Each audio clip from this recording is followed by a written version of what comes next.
কে ভাইয়া, কি বলছিলেন ভাইয়া? তাহলে ওদের নাম্বারটা ধরে রাখবে। আল্লাহ বলছেন যে মহিলা যখন কথা বলবে তখন কর্কশ কণ্ঠে বলবে, হাসি মুখে তো বলা দূরের কথা। আর এখন তো মেয়ে মানুষ তার ধর্মকর্ম তো বুঝে না, ওর খালি ভান করে কথা বলারই ঢং। ভান করে কথা বলে, ভান করে হাঁটে, কেমন কেমন করে আনছান আনছান করে, কথার ভান, হাঁটার ভান, চলার ভান। তার মানে তাকে তো আর দেখে না কেউ, দেখার জন্য মাস্টার লাগে। আপনি যদি দুনিয়াতে কাঁদেন তাহলে পরকালে নিরাপত্তা, আর যদি দুনিয়াতে বেখিয়াল থাকেন, কাঁদা না হয়, তাহলে পরকালে ভীতি, ভয়। উঠতেই সব কিছু বিপদ, সব বিপদ, সব বিপদ, সব বিপদ। আর যদি কাঁদা থাকে, আর যদি কোনো পাপও থাকে, যদি কান্না থাকে আর কোনো যদি পাপও থাকে, তাহলে দেখেন বিচার মাঠে কি হবে। এদিকে দেখেন। তবে বদনাম করিয়েন না কারো, তাহলে সহজ হবে। কি? আপনাকে আল্লাহ নিজের হাত দিয়ে রহমতের বাহুতে পর্দা করে ঘেরে নেবেন, দিয়ে আপনার আমল নামাটা আপনার সামনে ধরবেন, আপনাকে দেখাবেন, কাউকে দেখতে দেবেন না। আর বলবেন যে দেখো তো তুমি কি পাপ চিনতে পারো, দেখো তো তুমি কি পাপ চিনতে পারো। তখন আপনি বলবেন জি আমি এই পাপ চিনতে পারছি।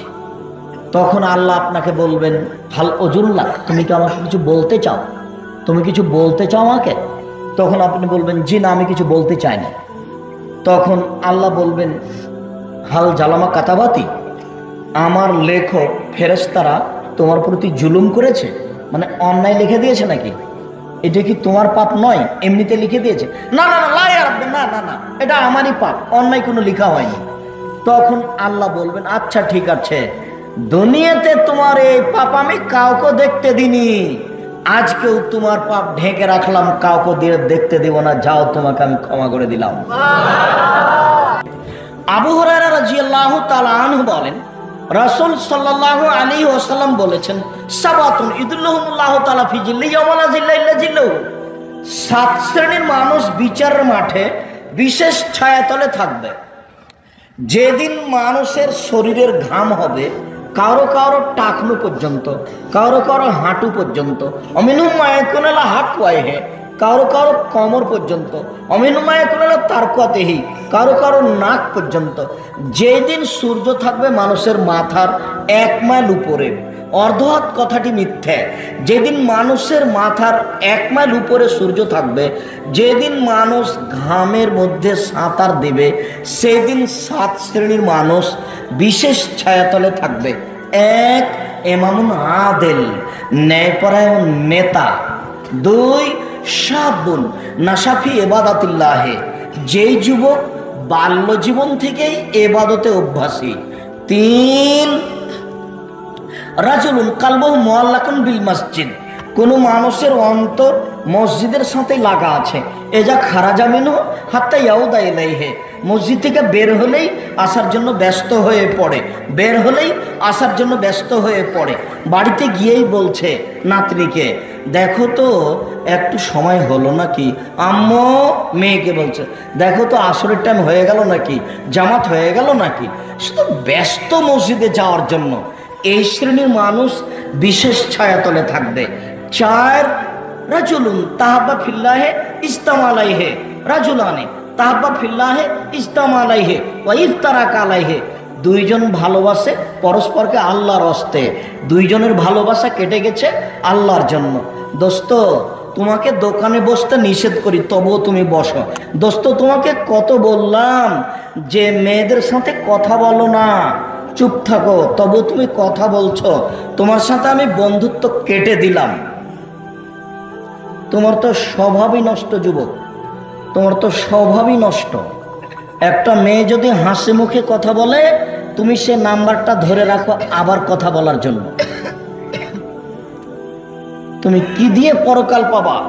দেখো তোমার কথাটাই আসছে, এই যে চলে এসেছে, দেখো এদিকে দেখো। রাজুলুন যাকারাল্লাহ খালিয়ান ফাবাদাইনাহু, নির্জনে কোনো মানুষ আল্লাহকে ডাকলো, 2 চোখের পানি ঝরঝর ঝরঝর করে ঝরলো। নির্জনে কোনো মানুষ আল্লাহকে ডাকলো, 2 চোখের পানি ঝরঝর ঝরঝর করে ঝরলো। আজ থেকে নির্জনে একাই ঘরের দরজাটা ভেতর থেকে বন্ধ করতে হবে, যাতে করে আপনার স্ত্রী ঢুকতে না পারে। ভিতর থেকে দরজা বন্ধ করে দিতে হবে, যাতে করে কাজের মেয়েটা ভিতরে আসতে না পারে। 5 রাজুলুন দাত হো যাতে ইমরাতিন হাসাবিন, সম্ভ্রান্ত পরিবারের মেয়ে জেনার দাওয়াত দিল, তখন বলল ইন্নী আখাফুল্লাহ, ছি ছি ছি ছি ছি ছি, আমি আল্লাহকে ভয় করি, ছি ছি ছি ছি, না আমি আল্লাহকে ভয় করি। এই শ্রেণীর মানুষ থাকবে বিশেষ ছায়াতলে, এই শ্রেণীর মানুষ থাকবে বিশেষ ছায়াতলে। সম্ভ্রান্ত পরিবারের সুন্দরী মেয়ে জেনার কথা বলে, তখন বলে আমি আল্লাহকে ভয় করি। তোমার তো স্বভাব নষ্ট হয়েছে যুবক, তুমি তো একটু হাসি মুখে কথা বললে ধরে রাখো, অথচ জেনার প্রস্তাব দিলে তুমি বলবে ছি ছি ছি ছি ছি, নাউজুবিল্লাহ, কি বলো তুমি, আমি এই কথার সাথে একমত নেই, তুমি কথা বন্ধ করো। নাম্বার ধরে রাখা তো বহু দূরের কথা। আর উপস্থিত বৈঠকের মুসলিম বোন, এই মেয়ে তোমাকে বলছি, তোমার তো বৈশিষ্ট্য নেই, তোমার বাপ মায়ের পরিবারের বৈশিষ্ট্য নেই, হিসাব পাও না। তোমাদের মোবাইলে রিং হচ্ছে, তোমার আব্বার মোবাইলে রিং ধরবাই না, হোক হোক হচ্ছে হোক, তুমি ধরবাই না। শেষ পর্যন্ত যদি তুমি নাম্বারটা ধরো তাহলে অন করে বলবা, জি কে বলছিলেন, আমার আব্বা বাড়িতে নেই, পরে কথা বলবেন। তাহলে ওই ছেলেটা তোমার নাম্বার ধরে রাখবে না। আর তুমি যদি অন করে বলো কে ভাইয়া, কি বলছিলেন ভাইয়া, তাহলে ও তো নাম্বারটা ধরে রাখবে। আল্লাহ বলছেন যে মহিলা যখন কথা বলবে তখন কর্কশ কণ্ঠে বলবে, হাসি মুখে তো বলা দূরের কথা। আর এখন তো মেয়ে মানুষ তার ধর্মকর্ম তো বুঝে না, ওর খালি ভান করে কথা বলারই ঢং, ভান করে কথা বলে, ভান করে হাঁটে, কেমন কেমন করে আনছান আনছান করে, কথার ভান, হাঁটার ভান, চলার ভান। তার মানে তাকে তো আর দেখে না কেউ। দেখার জন্য মাস্টার লাগে, দেখার জন্য বাপ মা লাগে, দেখার জন্য গ্রামের সর্দার লাগে, দেখার জন্য দায়িত্বশীলেরা লাগে, দেখার জন্য মুরব্বীরা লাগে। তো মুরব্বী বলছে আমাদের কথা তো মানবে না। সম্মানিত দিনী ভাই বোন, আজ থেকে 5 ওয়াক্ত সালাত আদায় করবেন। 5 ওয়াক্ত সালাত আদায় করে না যে, সেই আদম সন্তান আল্লাহর কথা মানে না, বড় নিমুখ হারাম, আল্লাহর কথা মানে না। জরুরি, বাধ্য 5 ওয়াক্ত সালাত আদায় করতেই হবে। এখান থেকে বাধ্য হয়ে উঠবেন 5 ওয়াক্ত সালাত আদায় করার জন্য। সম্মানিত দিনী ভাই বোন, রাসূল সাল্লাল্লাহু আলাইহি ওয়াসাল্লাম বলেন, আল্লাহ তাআলা বলেন হাদিসে কুদসি, লা আজমু বাইনা আবদি ফি আবদি খাউফাইনে ও আমনাইনে, আমি আল্লাহ আমার বান্দার মধ্যে 2টা জিনিস জমা করি না, এক নিরাপত্তা আর এক ভীতি। 2টা জিনিস আমি কারোর মধ্যে একসাথে দিই না। কি কথা? মান খাফানি ফিদ দুনিয়া আমানতাহু ফিল আখিরাহ, কেউ যদি দুনিয়াতে আমাকে ভয় করে, আলোচনা হলো আল্লাহ ভীতি, কেউ যদি দুনিয়াতে আমাকে ভয় করে তাহলে আমি তাকে পরকালে বিচারের মাঠে নিরাপত্তা দিব। এই কথা আল্লাহ বলছেন হাদিসে কুদসি। অমান আমেনানি ফিদ দুনিয়া, আর যে ব্যক্তি দুনিয়াতে নিরাপত্তা নিল, ভয় করলো না, আখাত ইয়াউমাল কিয়ামা, আমি তাকে বিচারের মাঠে ভীতিতে ভয়ের মধ্যে ফেলে দেব। হাদিস মনে হয় ভালো করে বুঝাতে পারলাম না। ঠিক আছে, 100% কথাটা যদি মনে রাখতে পারেন তাহলে কাজে লাগানো সহজ হবে। আপনি যদি দুনিয়াতে কাঁদেন তাহলে পরকালে নিরাপত্তা, আর যদি দুনিয়াতে বেখেয়াল থাকেন, কাঁদা না হয়, তাহলে পরকালে ভীতি, ভয়। উঠতেই সব কিছু বিপদ, সব বিপদ, সব বিপদ, সব বিপদ। আর যদি কাঁদা থাকে আর যদি কোনো পাপও থাকে, যদি কান্না থাকে আর কোনো যদি পাপও থাকে, তাহলে দেখেন বিচার মাঠে কি হবে। এদিকে দেখেন। তবে বদনাম করিয়েন না কারো, তাহলে সহজ হবে। কি? আপনাকে আল্লাহ নিজের হাত দিয়ে রহমতের বাহুতে পর্দা করে ঘেরে নেবেন, দিয়ে আপনার আমল নামাটা আপনার সামনে ধরবেন, আপনাকে দেখাবেন, কাউকে দেখতে দেবেন না, আর বলবেন যে দেখো তো তুমি কি পাপ চিনতে পারো, দেখো তো তুমি কি পাপ চিনতে পারো। তখন আপনি বলবেন জি আমি এই পাপ চিনতে পারছি। তখন আল্লাহ আপনাকে বলবেন হাল অজুল্লাহ, তুমি কি আমাকে কিছু বলতে চাও? তুমি কিছু বলতে চাও আমাকে? তখন আপনি বলবেন জি না, আমি কিছু বলতে চাই না।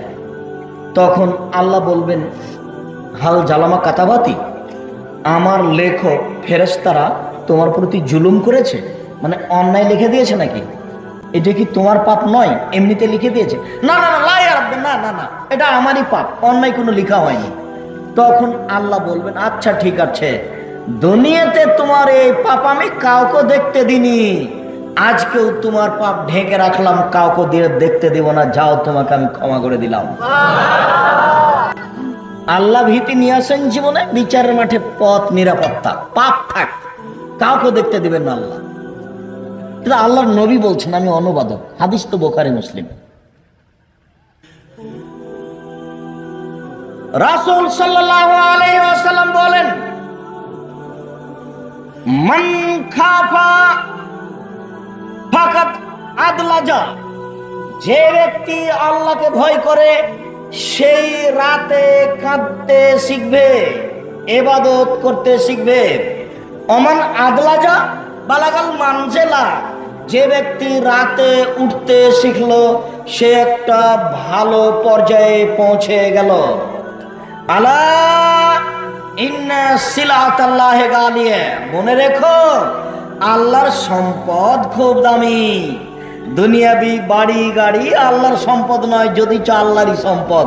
কেন এই কথা বলছি? এটার একটুকু দাম নাই। আল্লাহর সম্পদ খুবই দামি। আলা সিলাতাল্লাহিল জান্নাহ, আল্লাহর সম্পদ হলো জান্নাত। আল্লাহর সম্পদ হলো জান্নাত। আল্লাহর সম্পদ হলো জান্নাত। আলাইকুম বিকিয়ামিল লাইলে, পৃথিবীর মানুষ তোমরা রাতে উঠে আল্লাহকে ডাকো। পৃথিবীর মানুষ তোমরা রাতে উঠে আল্লাহকে ডাকো। হাজা দাবুস সালেহিনা কাবলাকুম, এটা হচ্ছে তোমাদের পূর্বে মানুষের বৈশিষ্ট্য। এটা হচ্ছে তোমাদের পূর্বের মানুষের বৈশিষ্ট্য। আপনাদের দাদারা, আপনাদের চাচারা ভোর রাত্রে উঠে এক বন্ধনা পানি নিয়ে পেশাব করে এসে খক খক করতো, ওযু করতো, রাতে উঠে তাহাজ্জুদ পড়তো। মনে পড়ে না? খুব মনে পড়ার কথা। আপনার চাচা, আপনার দাদার এই গতি, ভোর রাতে উঠেছে আর বদনায় পেশাব পায়খানা করে এসে বসে ওযু করছে। রাসূল সাল্লাল্লাহু আলাইহি সাল্লামের এই কথাটিকে মনে রাখবেন। রাতে উঠতে পারলে আল্লাহর নিকটে হওয়া যাবে। 1, 2 পাপ মিটে যাবে। 3 পাপ থেকে বেঁচে থাকবেন। সম্মানিত দিনী ভাই বোন, আপনাদের দীর্ঘ সময় এইভাবে বসে থাকাতে আমি আপনাদের প্রতি আন্তরিকভাবে সন্তুষ্ট হয়েছি। জাযাকুমুল্লাহ খায়র।